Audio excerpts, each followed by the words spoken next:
Hey, this is Anney. And Samantha. And welcome to Stuff I Never Told You, production of iHeartRadio.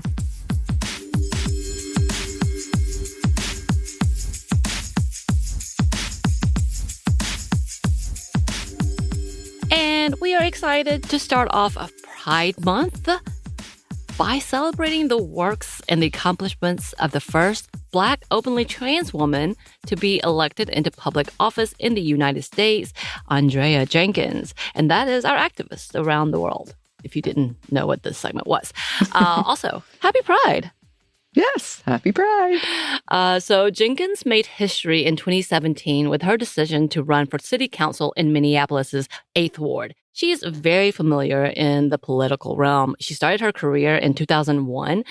Jenkins worked on the campaign for Robert Lilligren and went on to become one of his staffers. And later, she was hired as an aide for council member Elizabeth Gooden. And it was during this time that she was awarded the 2011 Bush Fellowship, which helped her establish the Trans Issues Work Group. So she continued in her work establishing other groups and organizations. So this is from womenshistory.org. Quote, Jenkins won the 2011 Bush Fellowship dedicated to transgender issues, helped establish the Transgender Issues Work Group, and organized the City Council Summit on Transgender Equality and the problems facing the transgender community in Minnesota, both in 2014. After 12 years as a council aide, Jenkins began curating the Transgender Oral History Project at the University of Minnesota's John Nicholas Trader Collection in Gay, Lesbian, Bisexual, and Transgender Studies. A primary focus of our curation is to grow the collection of trans narratives by recording oral histories. And y'all, we know we've talked about the importance of recording oral histories and how often we don't have enough of that because we've lost so much in the erasure. So that work is so amazing. And after Gooden's decision in not running for re-election, as well as the new 2016 presidential administration, if you know, you know, Jenkins decided to run for the city council seat.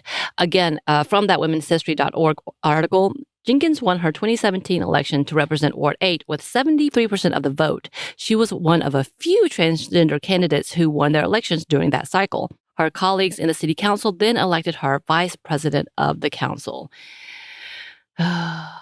And we're still there, but that's okay. So in a 2019 interview with Essence.com, she talks about her decision to run. And she says, quote, I got to step into the fray. I can't leave this to the crazies, Jenkins says of her reaction to the election of TV personality Donald Trump. With the country at risk, the openly trans progressive says she put her well-founded fears to the side and listened to the swelling chorus of community members who chanted, Run, Andrea, run. The rare opportunity to take over a position that had no incumbent made the role even more engaging. And having served for years at the local level, Jenkins understood the significance of city politics. Cities had already been at the forefront of making change in America, Jenkins affirms. Cities are leading on climate change. Cities are leading on a $15 minimum wage. Cities are really tackling bail reform and all of these issues that our federal government is sort of just kicking down. And I knew I needed to get engaged. And in her re-election in 2022, she was made president of the council, and she has used her time to create change within her community.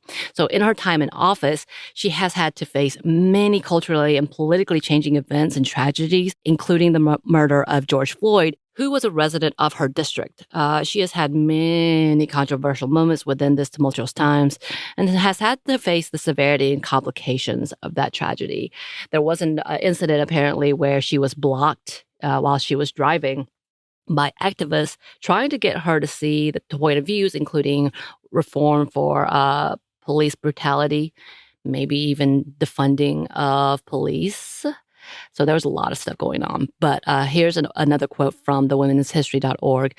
In the wake of Floyd's murder, Jenkins insisted racism was a public health crisis and played a central role in re-examining the funding and structure of Minneapolis's police department. In 2022, Jenkins won re-election to the Minneapolis City Council with 86% of the vote. Her colleagues then unanimously made her president of the council, another historic first for the openly transgender person. With her new mandate, Jenkins wants to bridge gaps in her community, fight for the accountability within the city's police department, and expand access to affordable housing, healthcare, and living wages.